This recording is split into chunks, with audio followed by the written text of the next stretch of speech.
இப்போ 1971 ஆர்ஆர் வந்துருச்சு. சவுத்துக்கும் நார்த்துக்கும் ஒரு லேசான அரசல் பரசல் வந்தது. 8 கோடி தமிழர்கள் இன்னிலேருந்து ஒரு 700-800 வருஷத்துல ஜீரோ ஆயிடும். ஆனால் அமித்ஷா தான் சொல்கிறாரு, நீங்கள் வந்து அந்த ப்ரோரேட்டா பேசிஸில் உங்களுக்கு அது குறையாமல் நாங்கள் பார்த்துக்குறோம். நீ யாரையா சொல்கிறது? நான் கை கட்டி நின்றுன்னு இருப்பேன், நீ எல்லாத்தையும் வாங்கின்னு இருப்பேன். சார், இது வந்து ஆக்சுவலாக 2001 வாஜ்பாயிட்ட போது அவர் ஒரு 25 வருஷம் தள்ளுறாரு. இவங்க அதை தள்ளுறாங்களா இல்லை ஆல்ரெடி சொன்ன அந்த 2026 சொன்னதை செய்கிறாங்களான்றது தானே இங்கே கேள்வி. இல்லை ஃபஸ்ட்டு நீங்கள் ஏன் 850 சீட்டுக்கு இந்த டீலிமிட்டேஷனை கொண்டு வர்றதுக்கு பாஜகனால என்ன பண்ண முடியும்? யாருமே ஒத்துக்கலை அப்படின்னா பாஜகவுக்கு அதுக்கு வாய்ப்பு இருக்கா? நார்த்துக்கும் சவுத்துக்கும் டீலிமிட்டேஷன் இந்த சர்ச்சை தான் பெருசாக போயிட்டுருக்கு. டீலிமிட்டேஷன் கொண்டு வர்றோம் அப்படின்னு சொல்லி மத்திய அரசு சொல்கிறாங்க, கொண்டு வரக்கூடாது அப்படின்னு மாநில அரசுகள், குறிப்பாக தென் மாநில அரசுகள் சொல்கிறாங்க. மற்றொரு பக்கம் பார்த்தோம் அப்படின்னா, ஒரு பக்கம் அதை கொண்டு வர வேண்டாம் அப்படின்னு சொல்லிட்டு இருக்கிற நேரத்தில் அதிக குழந்தைகளையும் பெற்றுக்கோங்க அப்படின்னு சொல்லி தமிழக முதலமைச்சர் ஸ்டாலின் அவர்கள் சொல்கிறாரு. இந்த டீலிமிட்டேஷன்னா என்ன, இது வந்தால் என்ன ஆகும், ஏன் வரக்கூடாது அப்படின்ற மாதிரியான கேள்விகள்லாம் இருக்குது. ஸோ தெளிவாக இன்னைக்கு டீலிமிட்டேஷன்னா என்ன அப்படிங்கிறத புரிஞ்சுக்கலாம். வாங்க, ஆனந்த் சார் நமக்கு அதுக்கான கேள்விகளுக்கான பதிலெல்லாம் சொல்லுவார். வணக்கம் சார். வணக்கம் சார். டீலிமிட்டேஷன்னா என்ன, அதை பண்ணணுமா பண்ணக்கூடாதா? தமிழ் ஃபோக்கஸ்னு ஒரு சேனல் இருந்தது, கேப்ரியலோட அந்த பேட்டி பேசியிருக்கேன். 3 வருஷத்துக்கு முன்னாடி இதே விஷயத்த நான் பேசியிருக்கிறேன். அதே மாதிரி காசி முரளியோட பிபிசிலையும் இதே சப்ஜெக்டை 3 வருஷத்துக்கு முன்னாடி இதை பேசியிருக்கேன். பார்லிமெண்ட் சீட்ஸ் இன்க்ரீஸ் பண்ணப்போ நீங்கள் இந்த விஷயத்தை கொண்டு வந்தீங்க. ஆமாம், அது ஏன் கொண்டு வந்தேன்னா 543 இருக்கும்போது நீங்கள் ஏன் 788 சீட்ஸ் கட்டினீங்க அப்படிங்கிற கேள்வியில் தான் இது ஆரம்பிச்சுது. அதுலேருந்தே என்ன தெரியுதுன்னா, பிஜேபி வந்து அடுத்த பார்லிமெண்ட்லேயோ இல்லாட்டா அதுக்கப்புறம் வர பார்லிமெண்ட்லேயோ 888 ஆக்க போகிறதா பிளான் கிளியர் ஆகிடுச்சு. ரைட்டா? இப்போது அந்த எக்ஸ்ட்ரா சீட்ஸை எதுக்கு கட்டியிருக்கீங்க அப்படிங்கிற கேள்வி. அந்த நம்பரை நீங்கள் எப்படி அலைவ் ஆனீங்கன்னா, உங்களுக்கு ஒரு சீக்ரெட் ஃபார்முலா இருக்குது, அது முன்னாடியே இருக்குது. அந்த நீங்கள் டிசைட் பண்ணிட்டீங்க. நீங்கள் என்ன நினச்சிங்கன்னா, இந்த எலெக்ஷனில் நான் 2/3 மெஜாரிட்டி வந்து அப்கி பார் 400 பார் வந்து நான் கம்ப்ளீட்டாக இந்த டீலிமிட்டேஷனை புஷ் த்ரூ பண்ணிவிடுவேன் அப்படிங்க. அந்த வார்னிங் தான் நான் சொன்னேன். 2024 எலெக்ஷனே வந்து டீலிமிட்டேஷனோட டிசைட் பண்ணக்கூடிய எலெக்ஷன் அப்படிங்கிறது தான் என்னோடய வாதம் 3 வருஷத்துக்கு முன்னாடி. லக்கிலி ஃபார் இந்தியா எந்த பார்ட்டிக்கும் மெஜாரிட்டி வரல. So nobody can push through a bill and constitutional அமெண்ட்மெண்ட்டுங்கிறது impossible to push through. Luckily இந்த டீலிமிட்டேஷனுங்கிறது என்னன்னு சொல்லணும். நம்மளோட இருக்கிற பார்லிமெண்ட் சீட்ஸ் வந்து 1971 டிசைடு பண்ணது. அதுக்கு முன்னாடி வேரியஸ் சீட்ஸ் இருந்தது. 71க்கு அப்புறம் ஒரு 50 வருஷம் ஆகிடுச்சு. ஸோ பாப்புலேஷன் டபுளுக்கு மேலே ஆகிடுச்சு. ஸோ நீங்கள் நினச்சா 1200 பார்லிமெண்ட் சீட்டும் வைக்கலாம் பாப்புலேஷனுக்கு தகுந்த மாதிரி. 71 வரைக்கும் என்ன டிசைட் பண்ணோம்னா பாப்புலேஷன் வரைக்கும் டிசைட் பண்ணிட்டு இருந்தோம். ஓகே, ஸோ 1971 என்ன பாப்புலேஷன் இருந்ததோ அதுக்கு 543 சீட்டுன்னு அப்போ டிசைட் பண்ணது. அப்போ என்ன அதுக்கு முன்னாடி டிசைட் ஆச்சு. அப்போ 1971 ஆர்ஆர் வந்துருச்சு. சவுத்துக்கும் நார்த்துக்கும் ஒரு லேசான அரசல் பரசல் வந்தது, யாருக்கு எவ்வளோ சீட்டுன்னு. அப்போ நம்ம ஒரு 20 வருஷத்துக்கு தள்ளி போட்டுடலாம், 2001 நம்ம அதை பற்றி பேசிக்கலாம்.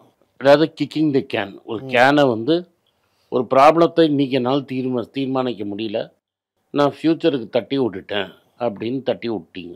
வாஜ்பாய் என்ன பண்ணார்னா, இதை இப்போ நம்மளால் தீர்வு கொண்டு வர முடியாது, 2027 வரைக்கும் தள்ளி விடலாம், 26 வரைக்கும் தள்ளி விடலான்னு அவரும் தள்ளி விட்டார்.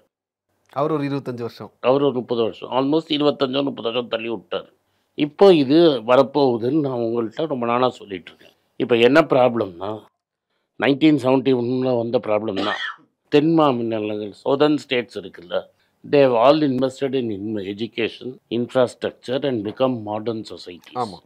இப்போ நீங்கள் வந்து rest of India, that is Uttar Pradesh, Rajasthan, Bihar, Bengal, Jharkhand, இந்த 5 மாநிலம் இல்லைன்னா இந்தியா வந்து டாப் யூரோப்பியன் ஸ்டேட் மாதிரி இருக்கும். இன்றைக்கி நீங்கள் கேரளாவை பார்த்தீங்கன்னா, தமிழ்நாடுவை பார்த்தீங்கன்னா சிங்கப்பூர் லெவலில் ஸ்டேட்டாக இருக்கும் தனியாக இருந்தீங்கன்னா. நீங்கள் அதை இன்னும் படிச்சுன்னு தெரியறது எப்படின்னா, நீங்கள் மெட்ராஸ் ஏர்போர்ட்டில் போய் டெல்லிக்கு எவ்வளோ ஃப்ளைட்டு போடுதுன்னு எண்ணி பாருங்கள் ஒரு நாளைக்கு. நீங்கள் ஒன்றும் இல்லை, ரேண்டமாக டைரக்ட் ஃப்ளைட், உடனே இப்படி போகும் அப்படி போகும்னு சொல்கிறாங்க. மெட்ராஸ்லேருந்து டெல்லிக்கு எவ்வளோ போகுது, மதுரையிலேருந்து டெல்லிக்கு எவ்வளோ போகுது, தூத்துக்குடியிலேருந்து டெல்லிக்கு எவ்வளோ போகுது, திருச்சியிலேருந்து டெல்லி 4-5 ட்ரெயின் இருக்குது, இந்த இதுலேருந்து எவ்வளோ டெல்லிக்கு போகுது. அதே சமயத்தில் எவ்வளோ ஃப்ளைட்டு மலேசியாவுக்கு போகுது, எவ்வளோ ஃப்ளைட் சிங்கப்பூருக்கு போகுது, எவ்வளோ ஃப்ளைட்டு வந்து துபாய், அபுதாபி, ஷார்ஜா, கத்தர், ஓமான், இந்த ஊருக்கெல்லாம் 10 ஊருக்கு சொல்கிறேன், ஊருக்கு போகுது. இவங்கெல்லாம் என்னென்னா மோஸ்ட் ஆஃப் தம் டிரான்சிட் பண்ணுவாங்க. இந்த ஊர்லேருந்து வெளியூருக்கு போயிடுவாங்க. கொலம்போ இந்த ஊர்லேருந்து வெளில போயிடுவாங்க. இப்போ நீங்கள் அதை பார்த்தீங்கன்னா நீங்கள் ஷாக் ஆகிடுவீங்க. ஸோ தமிழ்நாடும் தென் மாநிலமும் more connected with South East Asia and West Asia than with Delhi. உண்மைதான். அது நீங்கள் நிறைய ஃப்ளைட்ஸ் இருக்குது. நீங்கள் எண்ணி பார்த்துக்கோங்க. நான் சொன்னேன் நான் தேச துரோகின்லாம் சொல்கிறதுக்கு முன்னாடி நீங்களே அதை எண்ணி பார்த்துக்கோங்க. ஏன்னா இந்த ஃப்ளைட்டுங்கிறது ஒரு எக்கனாமிக் நெசசிட்டி. ஃப்ளைட்டு டெல்லிக்கு போக மாட்டேன்னு ஏதாவது ரீசன் இருக்கான்னு, ஆட்கள் போகிறதுக்கு ரெடியாக இருந்தால் ஃப்ளைட் மேலே ஃப்ளைட்டாக விட்டுனே இருப்போம். ஆட்கள் போகிறதுக்கு ரெடி இல்லை. வேற பாம்பே டெல்லி நிறைய ஃப்ளைட் இருக்குது, பெங்களூர் டெல்லி, பெங்களூர் பாம்பே நிறைய ஃப்ளைட் இருக்குது. நம்ம ஊர்லேருந்து என்ன ஆயிடுச்சுன்னா நம்ம எக்கானமி, இந்த சதர்ன் ஸ்டேட்ஸோட எக்கானமி தனியாக ஆயிடுச்சு. தட் இஸ் ரெஸ்ட் ஆஃப் இந்தியாவோட லிங்க்கு போயிடுச்சு.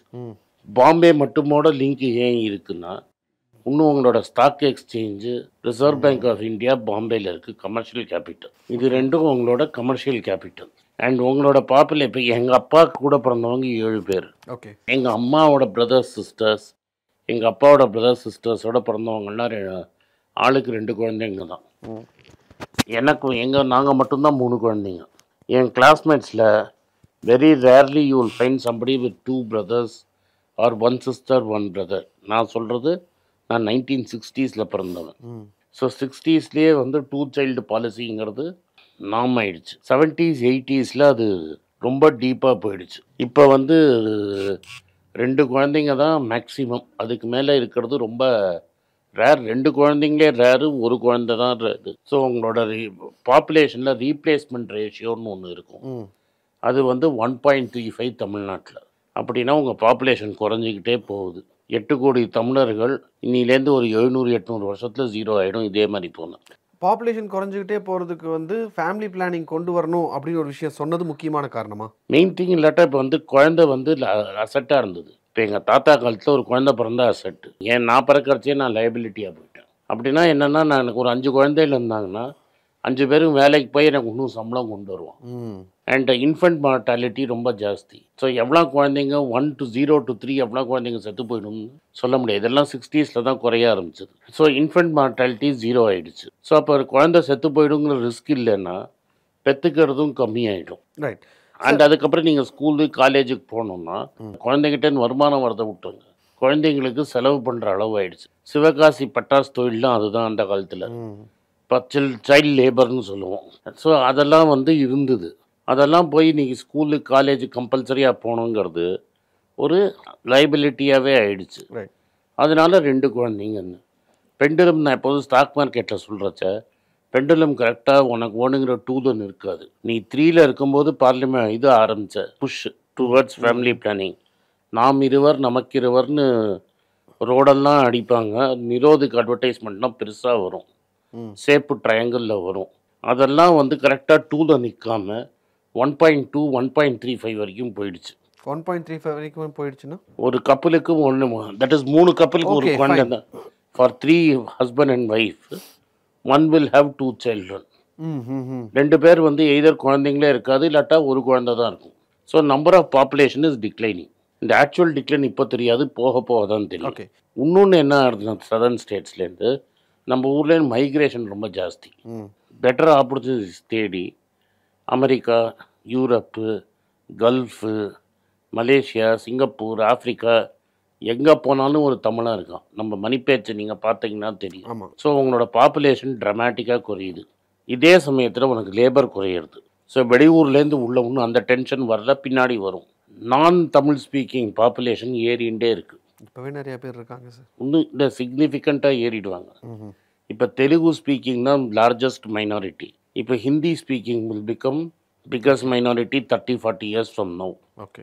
அது இன்னொரு டென்ஷன். ஸோ இப்போ உங்கள் பாப்புலேஷன் குறைஞ்சதுனால இப்போ நான் 880 ஒரு சீட்டு 888 புக் பண்ணிட்டேன். இப்போ 543 நான் 40 இருக்கேன்னு வச்சுக்கோங்க. ரவுண்டாக டபுள் பண்ணி 1100ன்னு வச்சுக்கோங்க. நீங்கள் 1100 போட்டு எனக்கு 80 சீட்டு கொடுத்துட்டீங்கன்னா எனக்கு இஷ்யூ கிடையாது. அண்ட் யூபியை நீங்கள் 80லேருந்து 160 ஆக்கிட்டீங்கன்னா எல்லாருக்கும் நீங்கள் ப்ரொபோர்ஷனேட்டாக ஒரே மாதிரி ஏற்றிட்டீங்க. ஆனால் இப்போ இவன் பாப்புலேஷன் சர்வே பற்றி பார்த்தாங்கன்னா 2011 சர்வே எடுத்து ஒருத்தன் போட்டிருக்கிறான். தமிழ்நாட்டுக்கும் கேரளாவுக்கும் 8 சீட்டு குறைப்பேங்கிறான். கரெக்ட். கர்நாடகாவுக்கு 2 சீட்டு, ஆந்திரா அண்ட் தெலுங்கானாவுக்கு 8 சீட்டு குறைப்பேங்கிறான். அப்போனா என்ன, கேரளா 20 சீட்லேருந்து 12 சீட் ஆகிடும். பாண்டிச்சேரி அண்ட் தமிழ்நாடு 40லேருந்து 32 ஆகிடும். ஆனால் அமித்ஷா தான் சொல்கிறாரே, நீங்கள் வந்து அந்த ப்ரோரேட்டா பேசிஸில் உங்களுக்கு அது குறையாமல் நாங்கள் பார்த்துக்குறோம். நீ யாரையா சொல்கிறதுக்கு? அது இது டெமோக்ரஸி, இது என்ன மன்னராட்சி? அது இதுக்கு ஒரு கமிஷன் வைக்கணும். அது பைபார்ட்டிஷன் கமிஷனாக இருக்கணும். எல்லா கட்சியும் அதில் இருக்கணும். எல்லாரும் சண்டை போட்டுக்கணும். அடிதடி சண்டை போட்டு ஒரு கோலிஷன் வரணும். அந்த கோலிஷனில் எல்லாரும் ஒத்துக்கணும். கம்யூனிஸ்ட்டும் ஒத்துக்கணும், காங்கிரஸ்காரனும் ஒத்துக்கணும், ரீஜனல் பார்ட்டியும் ஒத்துக்கணும், பிஜேபியும் ஒத்துக்கணும். இதுதான் 4 பேர். Communist, Congress, regional party, BJP, இவங்க எல்லாரும் ஒத்துக்கிட்டு இந்த 1991 நான் இந்தியாவை திருப்பி போட்ட ரிஃபார்மில் எல்லாருமே ஒத்துக்கிட்டாங்க. ஓகே ஓகே, அந்த மாதிரி ஒரு கன்சென்சஸ் வரணும். ஆமாம், யாருமே மாற்றலையே இன்னைக்கு வரைக்கும். நீங்கள் வேணால் கொஞ்சம் இங்கங்கே எக்ஸைஸ் டியூட்டி ஏற்றலாம், ட்ரம்ப்பை பார்த்தோன்னா டியூட்டியை குறைக்கலாம், அதெல்லாம் ஓகே. பட் நீங்கள் வந்து ப்ராட் பாலிசியை மாற்றலை. ஏன்னா 1991 கவர்மெண்ட்டே கோலிஷன் கவர்மெண்ட்டு. அதுக்கப்புறம் கம்யூனிஸ்டே பவரில் இருந்தாங்க. சிபிஐஎம் வெள்ளன் சப்போர்ட் பண்ணாங்க, சிபிஐ கவர்மெண்ட்லேயே இருந்தாங்க. That is Deve Gowda government, Gujral government. அதுக்கப்புறம் வந்த பிஜேபி கவர்மெண்ட்டு, அதுக்கப்புறம் வந்த காங்கிரஸ் கவர்மெண்ட்டு. இவங்க யாருமே பாலிசியை மாற்றலை. ஏன்னா எவ்ரிபடி அக்செப்டட் இதுதான் வழி இனிமேன்னு. அது ஒரு கன்சென்சஸ் பில்டிங். நரசிம்மராவ் எனக்கு தான் எல்லாம் தெரியும்னு சொல்லலை, மன்மோகன் சிங் எனக்கு எல்லாம் தெரியும்னு சொல்லலை, வாஜ்பாய் தான் எனக்கு எல்லாம் தெரியும்னு சொல்ல. வாஜ்பாய் பார்த்தாரு, கன்சென்சஸ் எல்லாம் என்ன சொல்லிட்டாரு, கேன ஃபுட்பால் ஆட்டார். இன்னொரு 25 வருஷம். இந்த சதர்ன் ஸ்டேட்ஸுக்கெல்லாம் என்ன பயம்னா, ஆல்ரெடி பிஜேபி ஆட்சியில் இருந்ததே குஜராத்தில் எல்லா சீட்டையும் ஜெயிச்சு, யூபியில் எல்லா சீட்டையும் ஜெயிச்சு. இந்த வாட்டி ஒரிசா தப்பு பண்ணியிருக்கலன்னு வைங்க, பிஜு ஜனதா தளில் வந்து அவர் ஒரு தமிழனை முன்னேற்றி வைக்கலைன்னா அங்கே ஒரு 10 சீட்டு குறைஞ்சிருந்தா இன்னும் டப்பா டான்ஸ் ஆடி இருக்கும், இன்னொரு 10 சீட்டு குறைஞ்சிருக்கும். ஸோ ஆல்ரெடி இந்த சதர்ன் ஸ்டேட்ஸுக்கு அண்ட் வெஸ்ட் பெங்காலுக்கு என்ன பயம்னா, இவன் வந்து நார்த்தில் ஒரு 5 ஸ்டேட்டை பிடிச்சிக்கிட்டே ஆட்சியை பிடிச்சிருவாங்கிற ஒரு பயம் வந்துருச்சு. பண்ணி காமிச்சிட்டார் 2 வாட்டி. பீகார், யூபி, குஜராத்து, ஜார்க்கண்டை பிடிச்சி அவர் சீட்டை, மகாராஷ்டிரா வச்சு அவர் ஆட்சி பண்ணிட்டார். அது இந்த 543 அந்த பயத்தை கிளப்பிட்டார். நாளைக்கு 888 போட்டு நீ வந்து எனக்கு 8 சீட்டு கம்மி, உனக்கு 10 சீட்டு ஜாஸ்தி பண்ணிக்கிட்டேன்னு வை. இந்த ஸ்கீமில் யூபிக்கு 10 சீட்டு ஏறும், குஜராத்துக்கு 1 சீட்டு ஏறும், ஹரியானாவுக்கு 1 சீட்டு ஏறும். இப்படி தான் ஏறுது. அந்த ப்ரொப்போர்ஷன் வந்து சரியா இல்லை. அவன்ட்டு நார்த் இந்தியாவுக்கு நிறைய சீட்டு போயிடும் சார். அதுதான் இப்போ சவுத்தில் என்ன சீட்டு இருக்குது, யூபிக்கும் தெலுங்கானா, ஆந்திரா சேர்த்திங்கன்னா 42 சீட்டு இருக்குது. தமிழ்நாடு, புதுச்சேரி சேர்த்திங்கன்னா 40, 82. கர்நாடகாவுக்கு 22, அப்போ 110. கேரளாவுக்கு 20, 130. இப்போ இந்த 130 நீ 120 ஆக்கிட்டு, அவர் 110 ஆக்கிட்டு, அதை தூக்கி நார்த்துக்கு கொடுத்தேன்னா பர்மனெண்ட்டாக அவன் தான் ஆட்சியில் இருப்பான், நம்ம விரல் சுப்பிட்டு இருப்போம். ஆனால் இதுக்கு முன்னாடி இருந்த ஸ்கீமில் நரசிம்மராவ்னு ஒரு சவுத் இந்தியன் பிரைம் மினிஸ்டர் இருந்தார், தேவகவுடான்னு ஒரு சவுத் இந்தியன் பிரைம் மினிஸ்டர் இருந்தார். இன்னைக்கு நேற்று பார்லிமெண்ட்டில் பேச பார்த்தீங்கன்னா நாளைக்கு ஒரு தமிழனை அவங்க பிரியமாக எடுத்துப்பாங்களா? இந்த பயம் இருக்குது, உண்மையான பயம் இருக்குது. அப்போ நீங்கள் வந்து நார்த்தே எல்லா சீட்டையும் டிசைட் பண்ணோன்னா பிரிட்டிஷ் ரூல் மாதிரி தானே, அது மன்னராட்சி மாதிரி தானே. நான் கை கட்டி நின்றுன்னு இருப்பேன், நீ எல்லாத்தையும் வாங்கின்னு இருப்பேன். சார், இது வந்து ஆக்சுவலாக 2001 வாஜ்பாய்கிட்ட போகுது, அவர் ஒரு 25 வருஷம் தள்ளுறாரு. இவங்க அதை தள்ளுறாங்களா இல்லை ஆல்ரெடி சொன்ன அந்த 2026 சொன்னதை செய்கிறாங்களான்றது தானே இங்கே கேள்வி. இல்லை, ஃபஸ்ட்டு நீங்கள் ஏன் 880 சீட்டு கட்டின பார்லிமெண்ட்டில்? அப்போனா அது என்ன சொல்லுது? தள்ள போகிறது இல்லைங்கிறது தானே உனக்கு பொருள். எக்ஸாக்ட்லி, அதுதான் என்னோட அடுத்த கேள்வி. அப்போது இது முன்னாடியே தெரியும், இப்போதான் பிரச்சனை பெருசாகுது. ஆமாம், அதை தான் நான் 3 வருஷத்துக்கு முன்னாடி சொன்னேன். நீ போய் அந்த இன்டர்வியூவில் பார்க்கலாம். அந்த 888 சீட்டுங்கிறதுலே தான் ஹிண்ட்டு. அண்ட் இவங்க கன்சென்சஸே கிடையாது. சீஃப் எலெக்ஷன் கமிஷன் பில்லில் இவங்க என்ன பண்ணிட்டாங்க, சீஃப் ஜஸ்டிஸ் ஆஃப் இந்தியாவுக்கு பதிலாக ஹோம் மினிஸ்டர் உட்காரலான்னு பண்ணிட்டாங்க. Chief justice, prime minister, leader of அப்போசிஷன்னா 3 பேர் 3 டிஃப்ரெண்ட்டு. ஸோ ஒரு இண்டிபெண்ட் ஒப்பீனியன் வரும். கரெக்டாக? அப்போ ராகுல் காந்தி என்ன சொல்கிறார், அந்த ஜட்மெண்ட் வர வரைக்கும் தள்ளி வைங்க டிசிஷனுங்கிற. நீ அந்த டிசன்ட் நோட்டை கூட கன்சிடர் பண்ணாமல் நீ நினச்ச ஆளை தூக்கி எலெக்ஷன் கமிஷனில் போடுற. இப்போ எலெக்ஷன் கமிஷனில் என்ன வந்துடுச்சு, மகாராஷ்டிராவில் லோக்சபாக்கும் அசம்பிளி எலெக்ஷனுக்குள்ள 5 மாதத்தில் 80 லட்சம் பேரை நீ சேர்த்துட்ட. சிரிடியில் ஒரே பில்டிங்கில் 7000 பேரை சேர்த்துட்ட. ஒரு பில்டிங்கில் எப்படி 7000 பேர் ஓட்டர் இருக்க முடியும்னு எனக்கு தெரில. அதுவும் ஒரு ஃப்ளோட்டிங் பாப்புலேஷன் இருக்கிற ஊர்.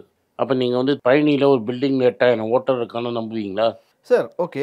அதனால என்னன்னா, நீங்கள் ஆல்ரெடி வந்து இந்த சீஃப் எலெக்ஷன் கமிஷனர் போஸ்ட்டை கேப்சர் பண்ணிட்டீங்க. ஆர்பிஐயில் ஒரு ஹிஸ்ட்ரி ப்ரொஃபஸரை போட்டீங்க. அப்போனா நீங்கள் ஆல்ரெடி இதெல்லாம் நீங்கள் பண்ணின வேலையை தான் நான் காட்டுறேன். பிளானிங் கமிஷனே காலி பண்ணிட்டீங்க.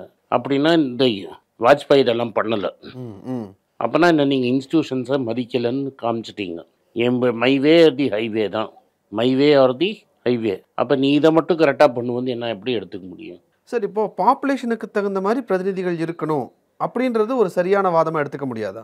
அப்போ இருந்த 1947 எல்லாரும் நிறைய குழந்தைங்க பிறந்தாங்கப்பா. அண்ட் அன்றைக்கி 1947 ஆவரேஜ் லைஃப் எக்ஸ்பெக்டன்சி 32 தான் இருந்தது. ஆமாம். இன்றைக்கி அது 70க்கு போயிடுச்சு. இல்லை, நான் ஏன் இந்த கேள்வி கேட்குறேன்னா, ஒரு பக்கம் வந்து இந்த டீலிமிட்டேஷன் வரக்கூடாது அப்படின்னு சவுத் ஸ்டேட் சொல்கிறாங்க. அப்படி சொல்லலை. நீ ப்ரோரேட்டாவாக ஏற்றுன்னு ஸ்டாலின் சொல்கிறாரு. இப்போ 542 நீ 1080 ஆக்கு. நான் உந்த குறைன்னு சொல்ல, 80 160 ஆயிக்க. எந்த 80 ஆக்கு? அதுக்கு ஈக்குவலண்ட்டாக என்னது எனக்கான இன்னைக்கு என்ன ரெப்ரசன்டேஷன் இருக்கோ அதே ரெப்ரசன்ட். எனக்கு ஜாஸ்தி கொடுன்னு நான் கேட்டால் தான் தப்பு. இன்னைக்கு என்ன ரெப்ரசன்டேஷன் இருக்கோ அந்த ரெப்ரசன்டேஷன் தான் நீ ஒரு ரெசல்யூஷன் பாஸ் பண்ண பார்லிமெண்ட்டில். அப்போ டிஎம்கேவும் ஒத்துப்பான், எல்லாரும் ஒத்துப்பான். பட் பிஜேபி அதுக்கு ஒத்துக்க மாட்டாங்க. அது சுஷ்மா. அப்போ ஏன் 888? நீ பேசிட்டு தானே அந்த 888 ஆகியிருக்கணும். இது 888 சீட்ஸ் ரெடி பண்ணி வச்சுட்டு அதுக்கப்புறம் பேச வந்திருக்காங்க. ப்ரோ ரேட்டானால இப்போ இவர் சொல்லிட்டு அமித்ஷாவை, சார் பாப்புலேஷன் டபுளுக்கு ஆகிடுச்சு, சீட்ஸை டபுள் பண்ணிப்போம், இதுதான் எங்கள் ப்ரப்போசல். 543க்கு பதிலாக 1086 வச்சுப்போம், எல்லாருக்கும் டபுள். கேரளாவுக்கு 40, எனக்கு தமிழ்நாட்டுக்கு புதுச்சேரி 80, யூபி 160. ஆனால் அது என்ன ஆகும்னா, இப்போவே பார்லிமெண்ட் உட்கார மாட்டேங்குது, யாரையும் பேச விட மாட்டேங்குது. 1100 பேர் பார்லிமெண்ட்டில் உட்காந்துட்டு இருந்தானா பேச விடுவியா ஒத்தனையும்? அது அடுத்த கேள்வி. அது இன்னொரு நாளைக்கு. இது மாதிரி இருக்கான்னா, இங்கிலாண்டு நம்மளோட ரொம்ப சின்ன ஊர், ரைட்டுங்களா? அதில் 670 680 பார்லிமெண்ட் மெம்பர்ஸ் இருக்காங்க. எவ்வளோ? கவுன்சிலர் சைஸ் தான் ஒரு எம்பி சைஸ் வாங்க. ஸோ அதனால் 1083 ஆக்கிறதுல தப்பே கிடையாது. ஆனால் இது எப்படி இருக்கணும்னா, எனக்கு எவ்வளோ ஏற்றுறியோ அவனுக்கும் அவ்வளோ ஏற்று. சந்தேகம்னு வந்துருச்சு பாஸ், நீ ரொம்ப நல்லவனாகவே இருக்கலாம், சந்தேகம்னு ஒன்று வந்துருச்சு. அதுதான் வாஜ்பாயின்னு சொன்னார். சந்தேகம்னு ஒன்று வந்துருச்சு. எய்தர் 30 வருஷத்துக்கு தள்ளி போட்டுரு. என்னது? எய்தர் 30 வருஷத்துக்கு தள்ளிடு, ரைட்டா? அடுத்த ஜெனரேஷன் பார்த்துக்கிட்டோம், உங்கள் பையன் ஜெனரேஷன் பார்த்துக்கிட்டோம். இல்லையா, டபுள் பண்ணு. ஓகே, இது வந்து டேக்ஸை பிரித்து கொடுக்கறதுலேயே ஒரு பெரிய பிரச்சனையை கொண்டு வந்து சேர்த்தோம் அப்படின்ற மாதிரி ஒரு விஷயத்த சொல்கிறோம். இது டேக்ஸுக்கும் இதுக்கும் சம்மந்தம் கிடையாது. டேக்ஸ் டிவல்யூஷனில், டேக்ஸ் டெவல்யூஷனும் இப்போ அவங்க வெறும் பாப்புலேஷன் மட்டும் பார்க்குறதுல பல அதர் பார்க்குறாங்க. ஆனால் நம்ம கட்டுற டேக்ஸில் ஒரு ஸ்மால் போர்ஷன் தான் நம்மளுக்கு திரும்பி வருது. அதை இப்போ சவுதர்ன் ஸ்டேட்ஸ் பெருசாகிட்டாங்க. ஆமாம், நாங்கள் டெவலப் பண்ணோம், 30 வருஷமாக உங்களுக்கு கொடுக்குறோம், நீங்கள் டெவலப் ஆகலைன்னா அது என் ப்ராப்ளமா அப்படிங்கிற ஒரு கேள்வி. சரி, இது நியாயமான கேள்வி. நம்ம கம்மியாக வாங்குகிறோம், நம்ம கம்மியாக தான் வாங்கணும், இவ்வளோ கம்மியாக கொடுக்கணுமாங்கிறது தான் கேள்வி. ஆனால் நம்ம கம்மியாக வாங்கணுன்றதை ஒத்துக்கிறேன். ஏன்னா நீங்கள் வந்து டேக்ஸ் சும்மா வரல நம்மளுக்கு. We are importing 2 things from north India. You are always thinking of, நீங்கள் வந்து டேக்ஸ் எக்ஸ்போர்ட் பண்ணுறது தான் பேசுகிறோம் நம்ம. நீங்கள் வந்து 2 இம்போர்ட் பண்ணுறீங்க. ஒன்று labour is coming from north India. நீ திருப்பூர், இன்னைக்கு உங்க கீழே இருக்கிற எல்லா லேபரும் நார்த் இந்தியன் லேபரு. ஆமாம், நார்த் இந்தியன் லேபர் இல்லைன்னு பனியனே தைக்க முடியாது. உண்மைதான். உனக்கு டேக்ஸே வராது, நீ பிஸ்னஸே பண்ண முடியாது. 20 வருஷத்துக்கு முன்னாடி ஹிந்தி ஆட்களை நான் திருப்பூரில் பார்த்ததே இல்லை. இன்றைக்கி எல்லா பக்கமும் ஹிந்தி ஆட்கள் இருக்காங்க, ரைட்டா? So you are importing labour, right? Second, you are importing capital. இந்த வந்து கிரெடிட் டெபாசிட் ரேஷியோன்னு ஒன்று இருக்குது. ஸோ சவுத்தில் வந்து கிரெடிட் ஜாஸ்தி, டெபாசிட் கம்மி. கடன் வாங்குறது ஜாஸ்தி, டெபாசிட் கம்மி. நார்த்தில் டெபாசிட் ஜாஸ்தி, கடன் வாங்குறது கம்மி. அங்கே லா அண்ட் ஆர்டர் சரியாக இல்லாததுனால இன்க்ளூடிங் பப்ளிக் செக்டர் பேங்க் அங்கே ஃபுல்லாக கடன் தர மாட்டான், இங்கே தான் கடன் கொடுப்பான். So you are importing capital, you are importing labour. So நீங்கள் பெருசாக பிஸ்னஸ் எக்கானமியில் டெவலப் பண்ணுறச்ச உங்களோட இன்புட்டில் 3 இருக்குது: லேண்ட், லேபர் அண்ட் கேபிட்டல். அது 2 வெளிநாட்டிலேருந்து வருது உனக்கு. It is not popular. நான் சொல்கிறது பாப்புலராக இருக்காது. லேபரும் அங்கேருந்து தான் வருது, கேபிட்டலும் வருது. அப்போ ஏன் நீங்கள் வந்து ரொம்ப கம்மியாக வாங்குறீங்க அப்படின்னு கேட்குறீங்க. கம்மியாக வாங்கணும்னா இவ்வளோ கம்மியாக நாங்கள் ஒத்துக்க மாட்டேங்கிறீங்கன்னு. ஏன்னா இந்த இம்போர்ட்டட் லேபருக்கு நான் தான் ரேஷன் தரேன். கரெக்ட். அந்த இம்போர்ட்டட் லேபருக்கு நான் ரேஷன் தரேன், ஸ்கூல் தரேன். ரேஷன், ஸ்கூல், மெடிக்கல் எல்லாமே நான் தான் கொடுக்குறேன். அவனுக்கு ஈஸியாக ரேஷன் கார்டு கிடச்சிரும். இங்கே ரேஷன் கார்டு நான் கொடுக்குறேன், ஹாஸ்பிட்டலில் மெடிக்கல் ட்ரீட்மெண்ட் கொடுக்குறேன். இப்போ பசங்க நீங்கள் கார்ப்பரேஷன் ஸ்கூல் போனீங்கன்னா நிறைய நார்த் இந்தியன்ஸ் படிப்பாங்க. It is no more migrant labour. அவன் இங்கே வரான், இங்கே பார்க்குறான், இங்கே அவனுக்கு பிடிச்சிருக்கு, இங்கேயே செட்டில் ஆகிடுறான். ஓகே, நான் சொல்கிறது புரியுதுங்களா? இங்கேயே செட்டில் ஆகிடுறான். அப்போ அவனோட சோஷியல் காஸ்ட்டும் நான் பே பண்ணுறேன். எப்படி நான் லேபரை இம்போர்ட் பண்ணுறேன்னா அந்த லேபருக்கு இருக்கிற சோஷியல் காஸ்ட்டை நான் பே பண்ணுறேன். அந்த மெயின்டெனன்ஸ்க்கான செலவையும் நானே எடுத்துக்கிறேன். நான் எடுத்துக்கிறேன்ல, அதை நீ டேக்ஸ்லேயே நான் கொடுக்கணும். அதனால தான் சொல்கிறேன், நீங்கள் கேட்குறது கொடுக்கறது ரொம்ப கம்மியாக இருக்குது. நான் கம்மியாக தான் வாங்கிக்கணுங்கிறத நான் ஒத்துக்கிறேன், அதுக்கு லாஜிக் இருக்குங்கிறத ஒத்துக்கிறேன். ஆனால் இவ்வளோ கம்மியாக வாங்க முடியாது. ஏன்னா இவங்களோட சோஷியல் காஸ்ட்டை நான் பேர் பண்ணிக்கிறேன். சார், இப்போ இந்த டீலிமிட்டேஷன் அப்படிங்கிற ஒரு விஷயத்த எல்லாரும் எதிர்க்கிறாங்க. வேண்டாம், இது கொண்டு வரக்கூடாது, இப்போ வேண்டாம் அப்படிங்கிறத. ஏன்னா நம்மளால கன்சென்சஸ் வராது. கரெக்ட். ஏன்னா பிஜேபிங்கிறது வந்து ஒரு எக்ஸ்ட்ரீமிஸ்ட் பார்ட்டி. எக்ஸ்ட்ரீமிஸ்ட்னால் நான் வந்து ஒன்றும் வயலண்ட் எக்ஸ்ட்ரீமிஸ்ட்னு சொல்லலை. ஐடியாலஜிலேயே எக்ஸ்ட்ரீம் ஐடியாலஜிஸ் இருக்குது. இப்போ communism is an extreme ideology. அது மாதிரி பிஜேபிங்கிறது ஒரு எக்ஸ்ட்ரீம் ஐடியாலஜி. காங்கிரஸ், டிஎம்கே இதெல்லாம் டென்ட் பார்ட்டி. 1-2 பெரிய ஐடியாலஜி இருக்கும். They will be more flexible. அதனால தான் நம்மளால் வந்து லிபரலைசேஷன்லாம் ஒத்துக்க முடியாது. Ceres BJP is not a flexible party. இன்னைக்கு வரைக்கும் காஷ்மீரில் மக்களை கேட்காமையே ஸ்டேட்டை உடச்சிட்டாங்க. இந்த டீலிமிட்டேஷனை கொண்டு வர்றதுக்கு பாஜகனால என்ன பண்ண முடியும்? யாருமே ஒத்துக்கலை அப்படின்னா பாஜகவுக்கு அதுக்கு வாய்ப்பு இருக்கா? நார்த்துக்கும் சவுத்துக்கும் ஒரு பெரிய பார்லிமெண்ட்டில் முந்தானே அது நடந்தது இல்லை. என்ன தான் இருக்கட்டும், தமிழ்நாட்டு எம்பிங்களை நீங்கள் சொன்னீங்கன்னா நீங்கள் தமிழர்களை சொல்கிற மாதிரி தான். நீங்கள் வந்து அன்சிவிலைஸ்டு, அன்டெமோக்ராட்டிக்கு, குதிரம்பேரை பேசுனது நீ, ஆப்போசிஷன் கட்சியை உடைச்சது நீ, ரைட்டா? 28 பேர் மேலே இடி கேசஸ் இருந்து அவன் பிஜேபியில் சேர்ந்தவன் சீஃப் மினிஸ்டர் ஆனோன்னு அவன் மேலே கேஸெல்லாம் கட்டி விட்டது நீ வந்து நியாயம் பேசக்கூடாது. அதனால் இப்போ இந்த திஸ் 10 வருஷம் இருந்ததில் ஒரு மிடில் கிரவுண்டு கண்டுபிடிக்கும். மேபி வாஜ்பாயால் மிடில் கிரவுண்ட் கண்டுபிடிச்சிருக்க முடியும், ஒரு மன்மோகன் சிங்கால் மிடில் கிரவுண்ட் கண்டுபிடிச்சிருக்க முடியும். இன்றைக்கி இருக்கிற அரசியல் சூழலில் என்னோட லைஃப் டைமில் மிடில் கிரவுண்டு வராது. அப்போ அவங்களுக்கு அது தேவையில்லை, அதுக்கான டைம் இன்னும் இருக்குது அப்படின்னு நினச்சி அவங்க விட்டாங்கன்னு எடுத்துக்கலாமா? இல்லை, அவர் ஒரு வாஜ்பாயை பற்றி ஒரு ஸ்டோரியே இருக்குது. அவர் ஃபஸ்ட்டு எக்ஸ்டர்னல் அஃபேர்ஸ் மினிஸ்டராக வர்றாரு 1977 ஜனதா கவர்மெண்ட்டில். அந்த எக்ஸ்டர்னல் அஃபேர்ஸ் மினிஸ்டரில் நேருவோட ஃபோட்டோ ஒன்று பெருசாக மாட்டியிருப்பாங்க. அந்த நேருவோட ஃபோட்டோவை எடுத்திருப்பாங்க இவர் பிரைம் மினிஸ்டர் ஆகிட்டான்னு. நம்ம ஊர்லலாம் ஒரு ஆட்சியில் இருக்குது, நீங்கள் ஆட்சியில் வந்தால் போஸ்டர் மாற்றணும். நேரு படத்தை எடுத்துட்டாங்க. அவர் சொன்னது முதல்ல நேரு படத்தை மாட்டுன்னு. So he was able to transition இருந்தது. அவர் அப்போசிஷன் லீடராக இருந்தபோது மன்மோகன் சிங் ஃபைனான்ஸ் மினிஸ்டராக இருந்தபோது ரிசைன் பண்ணுறேன்ட்டார் மன்மோகன் சிங் இந்த சர்ஷத் மேத்தா கேஸில். அப்போ நரசிம்மராவ் கூப்பிட்டு சொன்னார், அவனுக்கு புத்தி சொல்லு, அவன் போயிட்டானா நாட்டுக்கே கஷ்டம் அப்படின்ட்டார். அப்போ வாஜ்பாய் கூப்பிட்டு சொன்னான், நாங்கள் கத்துறதை கற்றுவோம், ஏன் நீ பண்ண வேண்டிய வேலையை நீ பண்ணினே இருன்னு. ஸோ ஒரு அப்போசிஷன் லீடருக்கும் ஒரு பிரைம் மினிஸ்டருக்கும் பேச்சுவார்த்தை இருந்தது. ஒரு இம்பார்ட்டண்ட் நேஷ்னல் இஷ்யூஸில் 2 பேரும் ஒன்றா இருந்தாங்க. இன்றைக்கி அந்த கன்சென்சஸ் போயிடுச்சு. இன்றைக்கி ஒருத்தங்க எதிரியாக தான் பார்த்துக்கிறாங்க. அதனால இன்றைக்கி இந்த கன்சென்சஸ் இந்த பார்லிமெண்ட்லேயோ வர பார்லிமெண்ட்லேயோ பில்ட் ஆகாது. ஓகே சார், இவ்வளோ நேரம் டீலிமிட்டேஷன்னா என்ன, டீலிமிட்டேஷன் கொண்டு வந்தால் என்ன நடக்கும், எதனால் அதை கொண்டு வரணுன்றாங்கன்ற மாதிரியான விஷயங்கள்லாம் எக்ஸ்பிளைன் பண்ணிங்க. உங்கள் நேரத்துக்கு நன்றி. நன்றி. வணக்கம். இது ஆனந்த் ஸ்ரீனிவாசன். இது என்னோடய பர்சனல் சேனல்.